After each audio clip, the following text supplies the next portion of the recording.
The right hand side, that's it. Welcome back, guys. Today we're going to take a look at the Goggles N3. Now I know other channels have done this, but you guys have been asking me what my opinion on these budget DJI goggles are. And the truth is, I don't know. I've never flown them before. So this is what they look like on my face. Now what we're going to do is find out whether or not they're worth your cash and you buying them. Okay, so we're going to start with the the Goggles 3. These are goggles I've been using every day for about a year now, so I know exactly what to expect with them. But it's good to get reacquainted before we fly the N3s back to back with them. Now, got my battery. Yeah.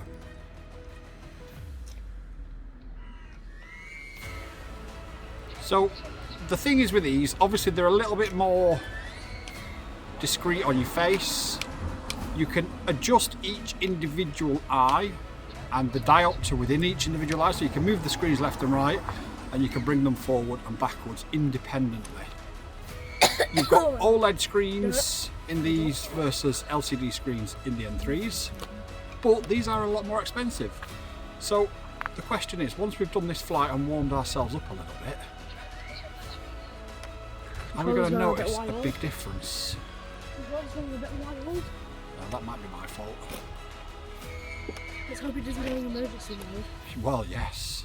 I don't think it does if it's connected no. to the ground. Does it still go into emergency? The battery will be okay until I finish this flight. Okay, and then we'll plug it so in. then I just can't fly? No, we'll plug it in. Oh. For like 5 minutes? No, we'll plug it in as we use it. Oh. So yeah, the Goggles 3 are absolutely brilliant. The quality of them and also the compatibility. They are compatible with more items than the Goggles N3. But the Goggles N3 are just 200 quid. And the question is that 200 quid good enough or not? Well, let's bring the Seeker 3 back now. I've just familiarised my eyes with these, and we'll switch over to the N3s and we'll see you back here in just 1 second. Yeah, So we'll just go around the outside of this gentleman. Okay, so these are the Goggles N3. These are the, oh, there's a person up the tree. These are the much cheaper versions. Now, straight away, I can see there is a difference, and the difference is that the screens are not as crisp. They're not as vivid because they are LCDs. So that's the first thing I can see. The second thing that I can notice is because I've got such a bad astigmatism of like -8, -9 in my eyes, because I can't adjust each screen individually, there is slight blurring. When I'm looking at the centre, there's a bit of blurring at the top, and I move my eyes to the top and then the blurring moves around. Now it's not too bad to fly. This is the first time I've ever flown them, and it's not too bad to fly at all. I can quite happily rip around. I'm just avoiding the tree because there's people there. Make sure you're recording on the DVR as We well. are definitely recording on the DVR, sir, don't worry. Now obviously we'll compare the DVR to see if the quality is any different. I suspect it will look exactly the same on the DVR. There's another person with another dog coming towards Yeah, us. no problem. It's like where we are. So yeah, I mean, there is a notable, when you fly them back to back, there is a definite notable difference in them. However, that being said, whilst there is a notable difference when you fly them back to back, these are a quality set of goggles, and if you hadn't flown the expensive ones first and then these second, I don't think you'd be complaining too much for 200 quid when you consider that the Walk Snell goggles are about 400 quid now, and the HD Zero ones head a little bit. And the HD Zero ones are almost 600 quid. I don't think that you're going to have any complaints when it comes to image quality. Keep drifting off. And obviously you've got the amazing Move it quality a little bit more to the top. Of the O4 Pro. I've got Boywonder trying to tell me to look at the camera as I'm talking, just so you can sort of see the fit and stuff, which I'm going to talk about now actually. So obviously there's the quality and the fact that you can get into this amazing DJI ecosystem, and some people may not necessarily like that, may not want that. But the other point is the fit and finish of these goggles. So hard to look at the camera. The Goggles 3 have 2 screens, as I mentioned before. This just has 1 screen, so it's not adjustable. Move your head up a little bit. The other thing is, these are a lot bigger and a lot bulkier, and you can feel the weight at the front, but the weight at the front is nicely balanced with the battery at the back, and they don't feel massively front heavy. And I think on somebody with a big head like mine, they probably look a little bit better than the Goggles 3, to be fair. They probably look a bit more in proportion than the Goggles 3 did. Quality wise, you can tell there's different materials used, but again, for 200 quid, you can't even get a decent set of analog goggles for that. Certainly that rival the quality of this anyway. So Move your head up a bit. I think to answer the question of newbies, is it worthwhile getting the N3s or not?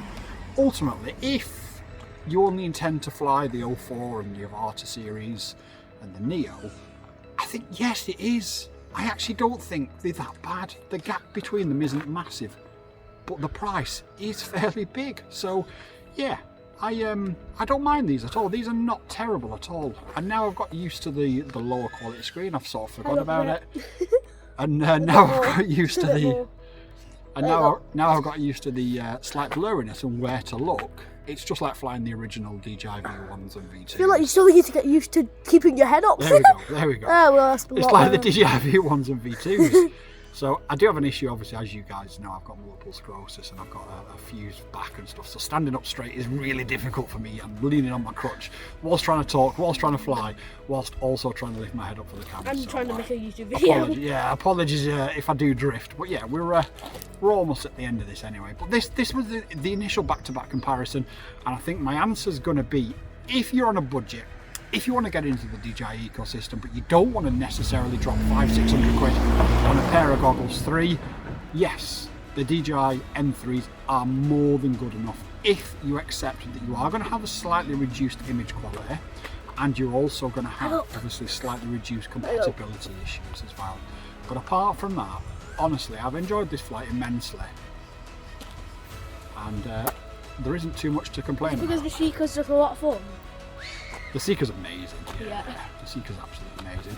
Okay, Boywonder, you can kill the recording and I'll be back in a second. So we're here with Boywonder FPV at the field this morning. He's back on the Goggles 3, having just flown the N3s. What do you think of the N3s, Boywonder? The Goggles 3 is definitely better, but the N3s are okay. If you've got a limited budget and all you could afford, Boywonder, was the N3s, would you be okay with them?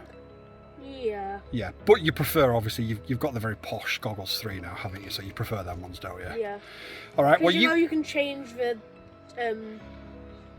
whatever they're called. The diopters and everything. Yeah, it does make it so much crisper, and the screens are a lot nicer as well, aren't they? But like I say, if you're on a budget, there's no problems, is there? And how are you enjoying the Seeker 3 again? You've not flown it for a while. It's a lot of fun. It's brilliant, isn't it? It's absolutely brilliant. Right, enjoy the rest of your flight, Boywonder. It's a lot of fun now that I can come back to it now. Peace. Peace. Okay, so that was our initial comparison. We're going to do a proper deep dive and like a full tutorial on the Goggles N3 for you guys. But that was our initial back-to-back impressions of the N3 versus the Goggles 3. And honestly, they are more than good enough. They are a lot cheaper than these, but at the same time, they will get you into the same ecosystem pretty much. Let's be fair, the majority of people these days want to fly the O4 and the O4 Pro, or the Avata or the Neo. So realistically, they're going to get you into the ecosystem that you're looking to be into.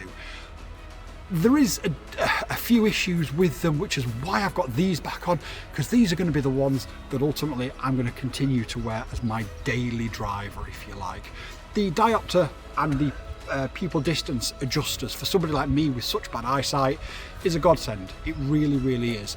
The N3s are more than clear enough to fly at high speeds. I had to be careful on the field this morning because it was relatively busy, but ultimately they're more than good enough, and if that's all I had, I wouldn't have a problem with it. But these are just so much better, they're so much crisper and they're so much clearer.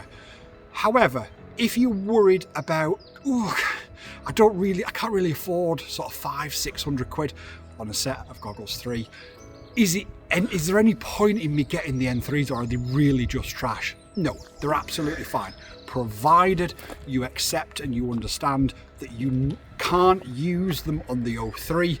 Whether you can use them on future generations, nobody knows. But then nobody knows if these will be compatible with future generations of DJI the way it goes. That all being said, yes, if you are on a limited budget, I've got no issues in recommending them. Got any questions, drop them in the comments down below. But until next time, you've all been absolutely wonderful. Peace! YouTube and I have had a chat, and we believe that this is the video that you'll like the most. So watch it and let me know if they're right.